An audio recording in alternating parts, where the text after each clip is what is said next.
Hello. आज हम जिस टॉपिक को डिकोड करने वाले हैं वो हमारी रोजमर्रा की जिंदगी का सबसे बड़ा हिस्सा है, कम्युनिकेशन। हर दिन की आम बातचीत सिर्फ शब्दों का लेन देन नहीं है, ये तो एक हाई स्टेक्स एडवेंचर है जो बस शुरू होने का इंतजार कर रहा है। तो चलिए इस शानदार सफर पर साथ चलते हैं। जरा कल्पना कीजिए, एक कमरा अजनबियों से भरा है। उनमें से कितने लोग अपने बगल में बैठे इंसान को पहले से जानते होंगे? शायद बहुत ही कम, है ना? लेकिन सोचिए, उस कमरे में मौजूद हर एक अनजान चेहरे के साथ जुड़ने की जो संभावनाएं छिपी हैं, वो सचमुच हैरान कर देने वाली हैं। असल में अजनबी लोग किसी बिना पढ़े हुई किताब की तरह होते हैं। जब भी कोई सफल बातचीत होती है ना, तो वो एक छोटी सी धातु की कड़ी यानी मेटल लिंक की तरह काम करती है, और धीरे धीरे यही कड़ियां जुड़कर पूरी दुनिया में इंसानी कनेक्शन का एक विशाल वेब बना देती हैं। तो चलिए आते हैं फेज 1 पर। पहला शब्द बोलने से भी पहले का समय। अब मनोविज्ञान का एक बड़ा ही दिलचस्प नियम है। किसी भी इंसान का पहला और सबसे मजबूत इंप्रेशन बनने में सिर्फ और सिर्फ 7 सेकंड लगते हैं। जी हां, 7 सेकंड। हमारी वाइब या हमारे हाव भाव उन शुरुआती पलों में बिना एक भी शब्द बोले बहुत कुछ बयां कर देते हैं। और यहीं काम आता है बातचीत का 50-70 आई कांटेक्ट रूल। इसका सीधा सा फंडा है, बोलते समय कम से कम 50% बार आंखों में देखना चाहिए और सुनते समय 70%। ये रूल बिना किसी को अजीब या क्रीपी महसूस कराए ये दिखाता है कि सुनने वाला बातचीत में पूरी तरह से शामिल है। सिर्फ आंखें ही नहीं, हमारे नॉन वर्बल इशारे भी बहुत मायने रखते हैं। जैसे कॉन्फिडेंस बढ़ाने के लिए एक पावर पोज में रहना चाहिए। पैरों और कंधों का रुख हमेशा बोलने वाले की तरफ होना चाहिए। सही हैंड जेस्चर्स बातों को और भी प्रभावशाली बनाते हैं। हाथों को बांधकर बैठने से बचना चाहिए ताकि एक फ्रेंडली वाइब जाए। और हाँ, एक सधा हुआ छोटा सा हैंडशेक हमेशा एक बेहतरीन शुरुआत करता है। अब आते हैं फेज 2 पर, बातचीत की शुरुआत यानी फ्लडगेट्स को खोलना। पहली बार बात शुरू करने में जो एक अजीब सी हिचकिचाहट होती है ना, उसे तोड़ने के लिए बस एक पूरे उत्साह से भरा हाय या हेलो काफी होता है। इसे ही फर्स्ट वर्ड फ्लडगेट कहते हैं। बस एक बार ये बैरियर टूट जाए, फिर तो शब्दों का बहाव अपने आप शुरू हो जाता है। लेकिन इस हाय हेलो के बाद क्या? वो बोरिंग सी स्मॉल टॉक या और क्या चल रहा है वाले घिसे पिटे सवालों को छोड़कर हमें सीधे थोड़े पर्सनल सवाल पूछने चाहिए। जैसे पेशावर के एक टैक्सी ड्राइवर का किस्सा बड़ा मशहूर है। एक पैसेंजर ने बस इतना पूछा कि परिवार कहाँ रहता है, और उस ड्राइवर ने खुशी खुशी अपनी पूरी जिंदगी की कहानी शेयर कर डाली। एक और गजब की ट्रिक है, मी टू यानी मैं भी खोजना। बातचीत की शुरुआत कभी भी किसी बहस या नेगेटिव बात से नहीं करनी चाहिए। इसके बजाय तुरंत कोई ऐसी कॉमन चीज ढूंढनी चाहिए जिससे लगे कि दोनों एक ही टीम में हैं। सच मानिए, ये कनेक्शन को सुपरफास्ट बना देता है। आगे बढ़ते हैं फेज 3 की तरफ, द आर्ट ऑफ कनेक्शन यानी गहरा जुड़ाव बनाने की कला। क्या मालूम है कि दुनिया की सबसे मीठी आवाज किसी के लिए क्या होती है? खुद उसका अपना नाम।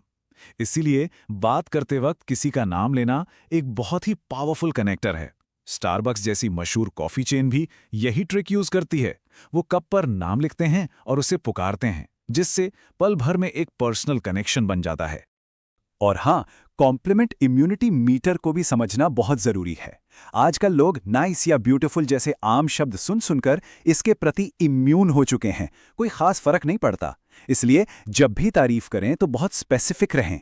जैसे ये कहना कि जब चेहरे पर खुशी होती है तो पूरी आंखें मुस्कुरा उठती हैं। ऐसी छोटी छोटी बारीकियां हमेशा याद रह जाती हैं। अगर बातचीत को बिल्कुल नेचुरल तरीके से आगे बढ़ाना है तो द एकोइंग तकनीक एक बहुत ही शानदार हैक है। इसमें करना बस इतना है कि सामने वाले की बात को ध्यान से सुनें, किसी एक मुख्य शब्द या लाइन को चुनें, उसे थोड़ी उत्सुकता के साथ दोहराएं और फिर उसमें अपना विचार जोड़ दें। बस बातचीत का पहिया बिना रुके चलता रहेगा। इसी के साथ बातों बातों में छोटी छोटी डिटेल्स को दिमाग में नोट करना बहुत काम आता है। जैसे किसी के सफ़र के किस्से, उनके पेट्स या बच्चों के नाम। जब अगली मुलाकात में इन बातों का जिक्र होता है ना, तो सामने वाले को यकीन हो जाता है कि इस रिश्ते में सच्ची दिलचस्पी है। अब बारी आती है फेज 4 की, सुनने वाले को अपनी बातों में बांधना। एक मैग्नेटिक स्पीकर बनने के लिए कार मेथड बहुत काम आता है। इंसान हजारों सालों से कहानियों का दीवाना रहा है। किसी भी अच्छी कहानी का फॉर्मूला सिंपल है। पहले एक कॉन्फ्लिक्ट यानी समस्या लाएं, फिर उसे सुलझाने के लिए एक्शन दिखाएं और आखिर में एक रिजल्ट यानी परिणाम। इस स्ट्रक्चर में ढलकर कोई भी आम सी बात एक जबरदस्त कहानी बन जाती है। एक और जादुई टूल है हमारी खुद की आवाज, जिसे 3 पीस से समझा जा सकता है। एक्साइटमेंट के लिए पिच को ऊंचा और सीरियसनेस के लिए नीचा रखना चाहिए। पेस यानी बोलने की स्पीड जल्दबाजी में तेज और अहम बातों के लिए धीमी होनी चाहिए। और सबसे पावरफुल है पॉज यानी ठहराव, जो किसी भी बात का असर कई गुना बढ़ा देता है। रोजमर्रा की बातों में ह्यूमर कैसे लाएं, इसके लिए द स्विच तकनीक एकदम परफेक्ट है। इसमें किसी बहुत ही साधारण सी बात को शुरू किया जाता है, लेकिन खत्म करते वक्त अचानक उसे एक फनी या अनएक्सपेक्टेड मोड़ दे दिया जाता है।